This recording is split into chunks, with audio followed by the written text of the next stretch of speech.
வணக்கம் நண்பர்களே, உங்களுக்கு இன்னைக்கு ஒரு கோல்டு சேமிப்பு திட்டத்தை பத்தி நான் சொல்ல போறேங்க. தங்க ரேட்டை கேட்டவுடனே தங்கம் வாங்குறதா அப்படின்னு யோசிக்கிறீங்களா? பணக்காரங்க மட்டும் தான் தங்கம் வாங்கணுமா என்ன?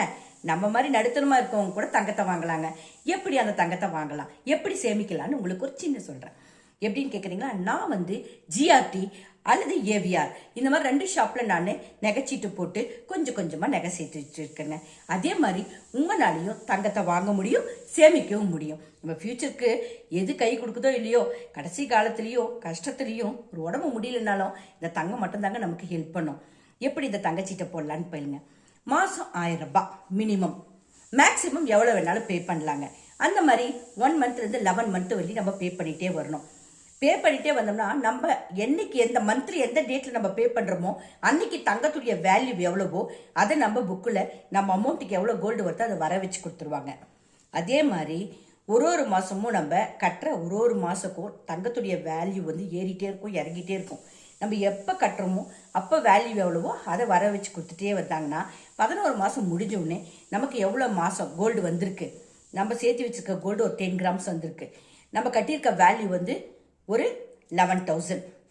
அப்போ எந்த வேல்யூ படி நமக்கு கோல்டு வருதோ, நம்ம பணத்தை படி பார்க்குறப்ப வேல்யூ ஜாஸ்தி வந்தால் அதை படியே வாங்கிக்கலாம். நம்ம சேமித்து வச்சுருக்க கோல்டில் எவ்வளோ வந்திருக்கோ அதை படி நம்ம கோல்டு வாங்கிக்கலாம். இந்த மாதிரி ஆனால் கூலி சேதாரம் எதுவும் கிடையாதுங்க, அப்படியே வாங்கிக்கலாம். வெறும் ஜிஎஸ்டி மட்டும் 3% கட்ட சொல்லுவாங்க, அவ்வளோதாங்க. இந்த மாதிரி ஒவ்வொரு வீட்டில் இருக்கிற பெண்களும் கொஞ்சம் கொஞ்சமாக நம்மளாலேயே கோல்டை வாங்க முடியும். ஃப்யூச்சருக்கு ரொம்ப யூஸ் ஆகும் இல்லையா? கொஞ்சம் கொஞ்சமாக உங்களால் முடிஞ்ச அளவுக்கு மினிமம் 1000 ரூபாய், மேக்ஸிமம் உங்களால் எவ்வளோ முடியுமோ அந்த மாதிரி கட்டி கொஞ்சம் கொஞ்சமாக கோல்டை வாங்கி வச்சுக்கோங்க.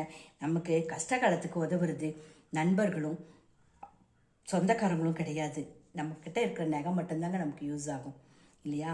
பணங்கிறது எவ்வளோ முக்கியமான ஒரு விஷயம். பணம்னு கேட்டால் சொந்தக்காரங்களாம் பக்கம் கூட எட்டி பார்க்க மாட்டாங்க. ஆனால் பணத்தை யாரும் நமக்காக ஹெல்ப் பண்ண எந்த ஒரு அவசர காலத்துக்கு வரமாட்டாங்க. ஆனால் நம்மக்கிட்ட இருக்கிற கோல்டு மட்டும்தான் நமக்கு கண்டிப்பாக ஹெல்ப்பாக இருக்கும். அதனால் ஒவ்வொருவரும் உங்களால் முடியும் எவ்வளவோ நம்ம வீட்டில் செலவு பண்ணுவோம், கொஞ்சம் கொஞ்சமாக சேமித்து இந்த மாதிரி குட்டி குட்டியாக தங்கத்தை வாங்கி வச்சுக்கோங்க. உங்கள் ஃப்யூச்சருக்கு ரொம்ப யூஸ் ஆகும். என் வீடியோ பிடிச்சிருந்தால் லைக் பண்ணுங்கள், ஷேர் பண்ணுங்கள், சப்ஸ்கிரைப் பண்ணுங்கள். ஏதாவது டவுட் இருந்தால் கமெண்ட்ஸில் கமெண்ட் பண்ணுங்கள், நான் டீட்டெயிலாக சொல்கிறேன். தேங்க்யூ.